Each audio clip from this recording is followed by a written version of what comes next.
Congressman Mike Gallagher. He sits on the House Armed Services Committee. He's a Marine. Thank you for coming back. I want to ask you about congressional notification, but we also just had breaking news from Adam Schiff. He's the chairman of the Intel Committee. Of course, you know that. On the House side, he said that this is American action leading to Iranian reaction. But how do you see that? Because this, as I understand it, was American reaction to what Soleimani had done for years, and especially with the contractor. And we have this intel that they were planning something else. Well, first of all, Schiff has lost all credibility, and I don't think we should take his protestations seriously, if for no other reason than these same Democrats that are criticizing the president now were eviscerating the president for potentially pulling troops out of Syria, arguing that that would be a gift to Iran. So which is it? Do we want to stand up to Iran or do we not? And the president has made the right call here in taking Soleimani and Abu Mahdi al-Mohandes off the battlefield. This is a good day. I just would encourage my colleagues on the other side of the aisle, for 1 second, can we lay down our ideological priors and the partisan tribal warfare and celebrate the fact that we've done a good thing here? This will restore our deterrent posture. And as you said, this is fundamentally a defensive action against terrorists that killed an American and were threatening future imminent attacks against our troops and our diplomatic personnel in the region. Let's talk about that congressional notification issue. There was the authorization to use military force in October of 2001. This followed the 9/11 attacks.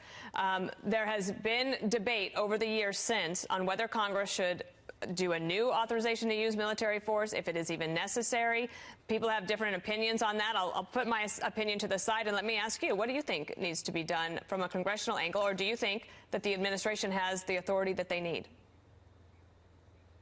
Well, first of all, the president always retains the authority inherent to Article 2 to take defensive action to protect Americans and certainly our troops that are deployed in the region. Those troops are deployed to Iraq at the invitation of the Iraqi government and pursuant to an AUMF that Congress authorized, and it has not since repealed. Indeed, that was the considered legal opinion of the Obama administration that redeployed troops to Iraq in order to fight ISIS. And finally, I would say these were terrorists. Mohandes was a designated terrorist, and Soleimani was the head of a terrorist organization. So the president in this case, I believe, did have the authority to strike. Certainly any sustained operation or sustained ground operation against Iran would require congressional authorization. And I hope we have a debate about the 2002 Iraq AUMF, the 2001 9/11 AUMF, and where Congress stands in this going forward. There probably will be a debate on that. Rand Paul, the senator from Kentucky, tweeted this today. If we are to go to war with Iran, the Constitution dictates that we declare war. A war without a congressional declaration is a recipe for feckless intermittent eruptions of violence with no clear mission for our soldiers. Our young men and women in the armed services deserve better. And yet, don't they also deserve to be protected? 100%. We have to remember that it was the Iranians who were escalating. They were escalating systematically for months and months, and we warned them clearly. The president, Secretary Pompeo, established a red line that if you kill an American, if you harm an American, we will respond. They ignored that. They continued to escalate, and we took a defensive action as part of a broader strategy of prudent deterrence to ensure that the Iranians don't continue to escalate and kill more Americans going forward. And that's what I think Senator Paul fails to recognize. That's what I think certainly Adam Schiff and Chuck Schumer failed to recognize. This was a defensive action, and it was a wise one by President Trump. So we know that Iran has said that they are going to retaliate. I'm sure that our government is planning for that. But what, from your experience, what are you paying attention to that we should all maybe be aware of?